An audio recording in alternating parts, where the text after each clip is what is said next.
Good morning, good afternoon, and hello everyone joining us live on YouTube or watching us live or watching a recorded version of this video. And welcome to the second annual Douglas Week. I'm Dr. Carolann Dunham-Schroeter. I'm the founder of Douglas Week, and we're absolutely delighted that you're joining us here for this conversation. Today's event is called The Transformative Power of Afro-Futurism, and I'm here with my wonderful colleague Sandrine Ndahiro and Dr. Carolann North. Sandrine, over to you.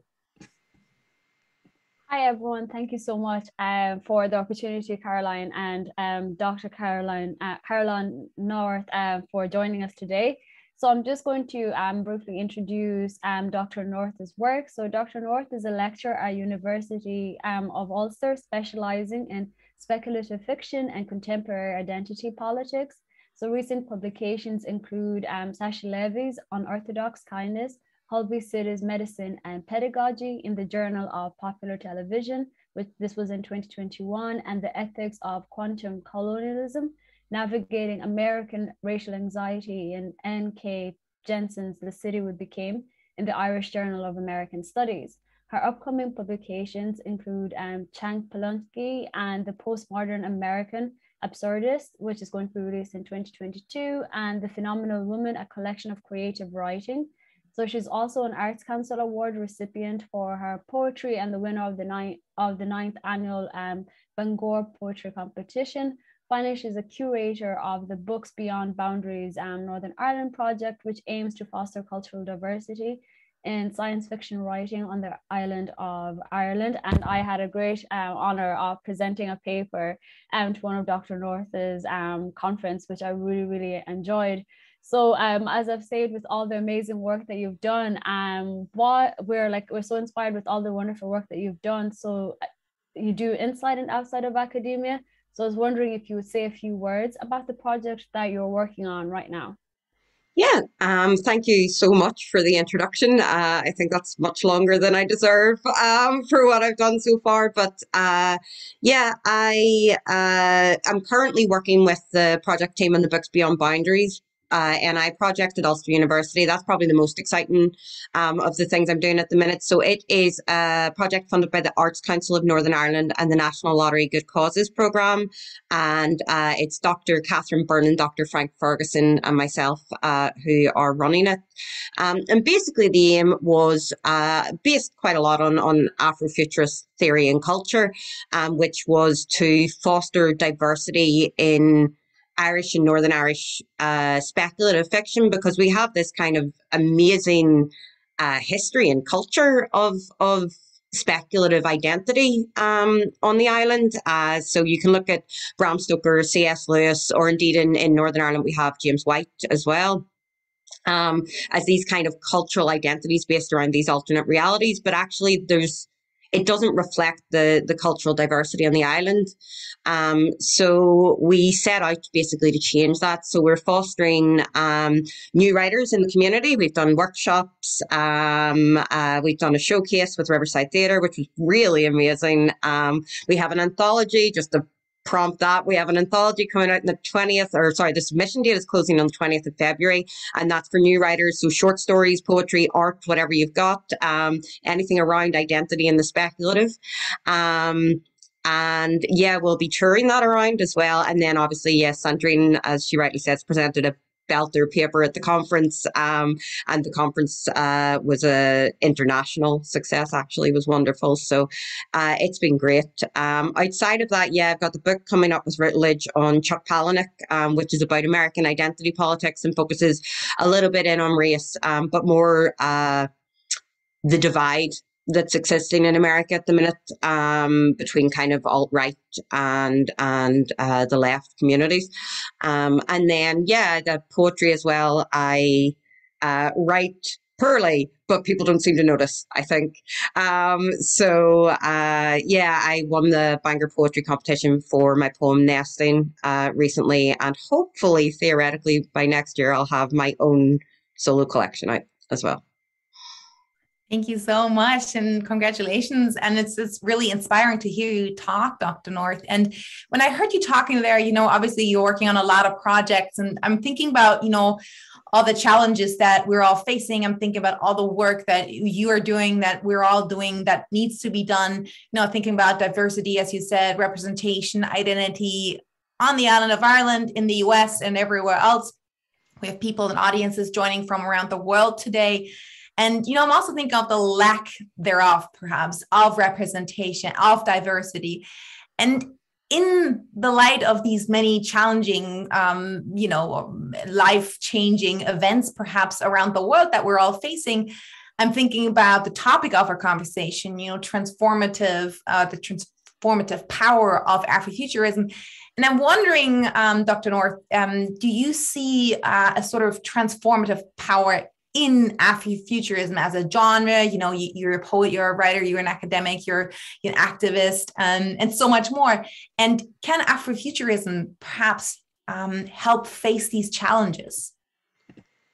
Yeah, I think definitely. I mean, Afrofuturism, it's not by any means, we look at today's challenges and what we've got going on now in our society, but Afrofuturism obviously didn't occur now.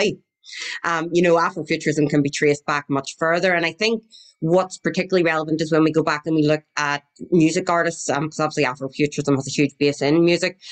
We go back and we look at people like Sun Ra and when they occurred. So we look at the American Civil Rights Movement and how Parliament and George Clinton and Sun Ra were kind of changing things along that way. And looking at that today, and we see where we're at, as you say, Black Lives Matter has obviously been around for many years, but I think during the pandemic maybe received more globalized attention, which is a good thing. But I think Afrofuturism then starts to creep in again, because I think it's Ytasha Womack that says that imagination is a tool of resistance. And I think there's something incredibly true about that. And we see these kind of Afrofuturist spaces being created where you're allowed to imagine Afrotopic situations and indeed dystopic situations, although they do tend to move more towards Afrotopic, and kind of challenge those boundaries and create that space to think and to imagine and to ultimately accelerate humanity forward. And I think, yeah, definitely during the pandemic, with the kind of globalized attention that civil rights started to receive, that we can see Afrofuturism starting to pick up again. So I think it definitely has the potential for change. I mean, I know Sun Ra certainly changed music forever. I can't see why we're not doing the same again.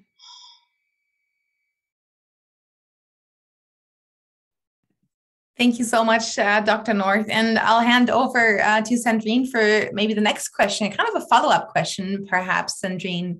Yeah, with the follow-up, it's just in what you've said in regards to imagination being a form of resistance, because even when you brought up BLM, I definitely think like that's when I definitely started getting more into Afrofuturism, because it was, as you're saying, like imagining this future where there was no such thing as trauma. And again, like what kind of resistance is there? And as you said, in music, but again, we saw it in literature as well in regards to that. So with that in mind, then, in your opinion, like what role does Afrofuturism play in acting as a form of resistance? Yeah, I think it's a hard question, because I don't think it happens quickly. And I think when we like to think of resistance, we like to think of resistance as a revolution. But I think if you look at it as kind of a cultural revolution or a cultural evolution, then we can start to see how it resists. It starts to create these wonderful Afrotopic spaces. I'm trying to remember the exact quote. I'm going to misquote him, unfortunately. Fetwing Sarr produced a great book that's actually an economics text called Afrotopia. But he said, hold on till I get it right. I think it's Afrotopias are a place that must be first imagined and first dreamt of before they can be created.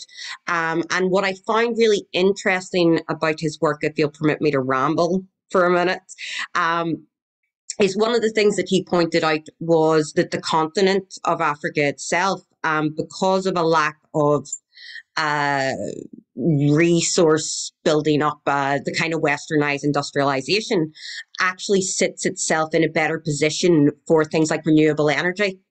So the things that we see that are technologically advanced moving forward on the continent of Africa are actually easier to put in place there than they are here, where we would have to, here being sort of I suppose Ireland, but in general the West, because we have to demolish infrastructure to build up. So I think whenever we look at Afrotopias, when we look at Afrofuturism, we can start to see these kind of technological resistances to Western idealization of neo-capitalism. And we can start to see something, an alternative to what we are growingly understanding to be both a moral and ethical and a climate issue. And that all sits firmly in these other worlds and these other identities. And I think there's something really, really inspiring and really beautiful about it, but really transformative. But how long it takes for that to move out of the cultural sphere of music and TV and film and things and into, actualization is another question. Yeah, I think I'm just thinking about your words there, Dr. North. I'm thinking about, you mentioned, like Sandrine said, music. I hope we'll get to talk a little bit more about film and art and visual art as well. And you kind of outlined how Afrofuturism has the potential, has already changed worldviews. It's like you said, maybe it's a long game, but it does change perhaps our worldview and can eventually change parts of society and opinions. And I'm just wondering, you gave a few examples there, but like, where do you see Afrofuturism go? I myself, I'm more of a 19th century scholar. I started with 19th century and then took it into the 21st century, sort of following from sort of page to screen. I look at slave narratives and cinematic slave narratives, sort of looking at the journey. And I'm thinking, after sort of like when I submitted my PhD a couple of years ago, there was a phase when there's lots of cinematic slave narratives coming out. And then we had films like Black Panther and like so many others come out. So there's definitely kind of a different direction, especially film. I'm biased, but, I have an eye on film and literature. And I'm wondering, Dr. North, can you maybe share with us some ideas of where do you think Afrofuturism will go, thinking about all the challenges that we're still facing now, thinking about Douglas and how relevant he is today. The fact that we're having a conversation now is because of Frederick Douglass. So wondering if you have some thoughts on that. Yeah, Frederick Douglass has a great impact on Ireland, and I think a great impact on America as well. I think is kind of the ideal abolitionist to look at, and I'm so grateful that this week exists. Actually, I got very excited when it started, But I think, and I am a literary scholar. I delve into music because I'm a fangirl over there, But I think we can see, from the likes of N.K. Jemisin and even tracing back to, if we go backwards again to Octavia Butler and people like that, you can see in literature how Afrofuturism develops as well. I think it has to, where it goes next, I think it's really up to the young writers coming out now in the kind of emergent narratives we're getting. We're getting a lot of things around climate change, a lot of things around religion as well. Actually, at least we found in our showcases, there was narratives around climate change, narrative about religion, about heritage and the search for identity. Now we see this, and I'm sure Sandrine will have something to say on this, but what it is to be Afrofuturist in Ireland is very different than what it is to be Afrofuturist in the US, where diaspora plays a much larger role in that lack of heritage or knowledge of culture. So I think as we see greater opportunities, and I think that is, something key that we need to think about as well, is providing these opportunities for people to write Afrofuturist literature and Indigenous futurisms. But I think that we'll maybe see a divide between kind of that search for the heritage of the past and bringing that forward, and also real structuralism about dual identity and interculturalism, and indeed, as I say, contemporary problems like climate change and how that affects us as well. You definitely brought up like really interesting points in regards to Afrofuturism and climate change, because that's my whole PhD. So I'm looking at that, and in regards to even now, I'm like looking at film and how filmmakers are constructing like that dystopian future. So there's a short film, Pumzi, by a Kenyan director. It's 20 minutes long, but like it's mind-blowing in that sense. There's feminism and everything in it, where it really does make you think of like, what does the African future look like, even like, because it's set in 35 years after World War III, the water war. So it really does show like the creative ways, as you were saying, Dr. North, younger generations are understanding the sense of climate change and kind of that long history of it. And just to touch on, like you had mentioned again, in regards to how Afrofuturism is understood in Ireland, and definitely, yeah, with my work with the dual identity, it's really, and it matches back like with Douglas in regards to what does it mean to be Black in Ireland, and what way like you're kind of constructing the ideology of navigating a racially articulated world, but then also trying to like project on a new identity where, again, like you're not put into the boxes of that sense of inferior. So then with that comes into mind, in your opinion, could Afrofuturism be seen as a way to help people cope with racism and trauma by giving them a positive representation and a new sense of agency? Yeah, I mean, absolutely, I think is the easy answer on that. And I think we've seen that. We've seen that in Butler's work, for example. You look at Lilith in the Xeon Genesis series, in Lilith's Brood, and we see, you know, this kind of complex, multifaceted character who navigates the situation that she's in with a great amount of strength and determination. So we do see these characters being created. I mean, my personal, if you allow me to fangirl again for a while and go back to music, Drexia, I think, poses a particularly interesting quandary, because their story, their narrative, their kind of mythos happens underneath the Middle Passage. And what I think is really interesting there is that you have this kind of liminal space. And I think it's Ruth Meyer says that the Middle Passage is a place of morbid fascination or grotesqueness. And it is, obviously, historically, is a horrifying place. We don't have records of it, and that in itself makes it abject. But actually, what happens is Hack created this graphic novel of Drexia's mythology and Drexia mythology. And when he creates it, you realize that it's not a morbid fascination of these kind of evolved Mamiwati kind of sea creatures, but actually they're superhero-esque. There's nothing morbid about it. What happens is that narrative isn't based on kind of horror. It's based on evolution and revolution, and becoming. So you have these kind of graphic novelized, you know, the overly buff guys and the women that probably are quite cold. I don't know what other way to put that. Could do with a bit of clothing, but you have these perceptions of strength and beauty that exist, and there's nothing traumatic about that. There's nothing horror about that. It's actually a place where the transformative occurs to build better and to build stronger. And Afrofuturism is very much about what can become, and I think there's something really beautiful about that. Yeah, thank you so much. All the synapses are going. So thank you so much. I'm kind of like when Sandrine was talking about her research and you were talking there, Dr. North.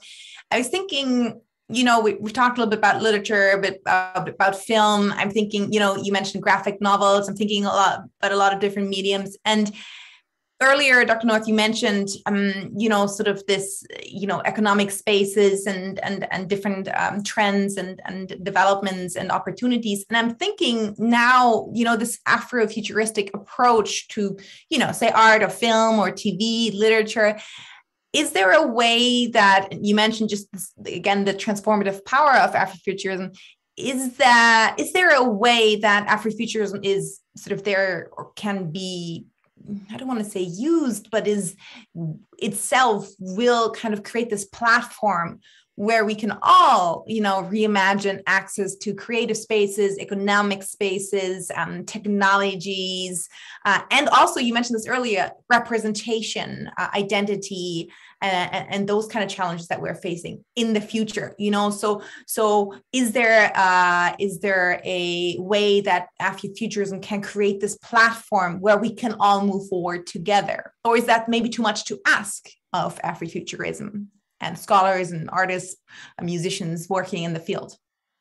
No, I think it depends. I mean, the idea of one solidified unity, the whole world holding hands, I think is a wonderful dream. I think that it's a difficult thing to achieve.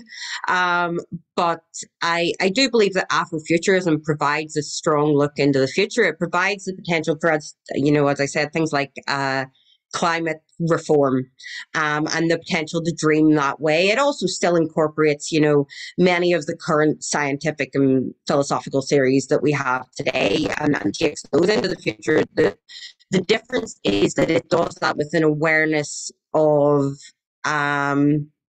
the issues that have surrounded the past, and I use issues quite wrongly, but the kind of the slavery narratives, and the enslavement of people, the strip mining of the African continent, I think, is a great example there as well.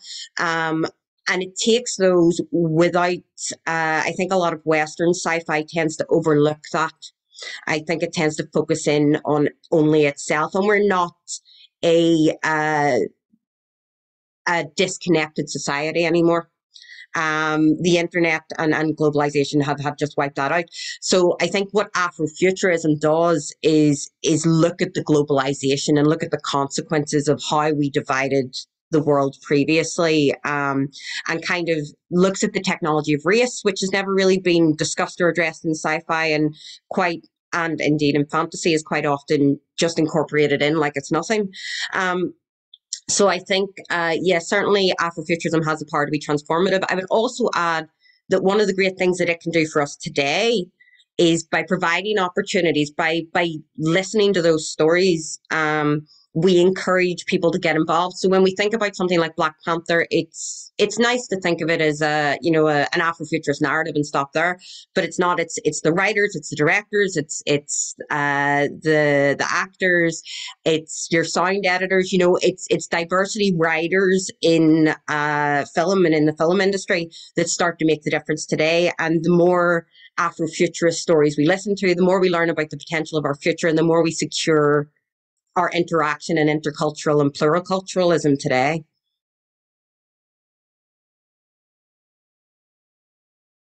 Yeah, no, I definitely think that's a really beautiful thing in regards to looking at Afrofuturism as a sense of like dreaming of what the future could become. And I definitely think like with what you said with Black Panther, I think that was something that was definitely overlooked with like even looking at who the director was and who the lead was. Because I remember I brought my little brothers to see that. That was the first film like in my entire life, as opposed to now doing my research on film. I've seen Black people like just not in a position of slavery or trauma or that. So it was like, oh, that is possible. And I think like with a lot of, even now with young filmmakers I talk about, they always talk about how with their films they wanted to like represent like Black joy, because that's something that you don't see. And I'd say to them, I'm like, that's Afrofuturism. And they're like, no, like that's a like academic term. So like even to break down the term and showcase it in regards to just talking to like a general non-academic audience. And as you were saying their cast, like in regards to like, okay, if you're writing something and all of your cast or anything like that, it's minority, like you are contributing to that because you're creating an alternative future there. So with that in mind, then it goes to like, to what extent does Afrofuturism pave the way to recreate an alternative future that disrupts the here and now? Because you were talking about it in regards to how we have to look at the past and look at those past narrative in order to project a future that kind of disrupts and disturbs the way we view. So like in regards to even climate change. So if you have anything to add to that. Yeah, I think it does, as I say, yeah, the allowing opportunities and telling those stories. I think that's a way of disrupting, the current narrative anyway.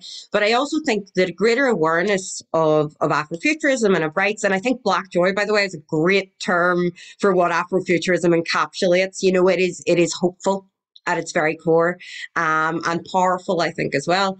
But yeah, I think. One of the great examples is, for me, is Lin-Manuel Miranda's The Heights, which was, incredibly popular.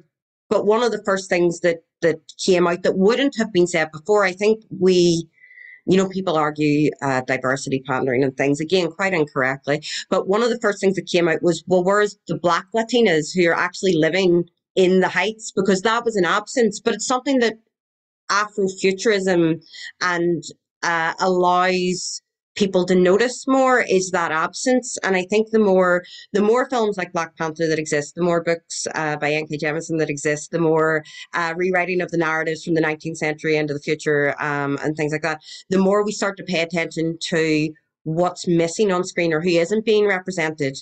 And that disrupts the here and now. That makes better change, because it's fine to say, well, this is diversity, but if it's only diversity from your culture or your perspective or your ideal, then it's not actually pluriculturalism. It's just it is just going with a liberal movement. It's not actually moving towards change.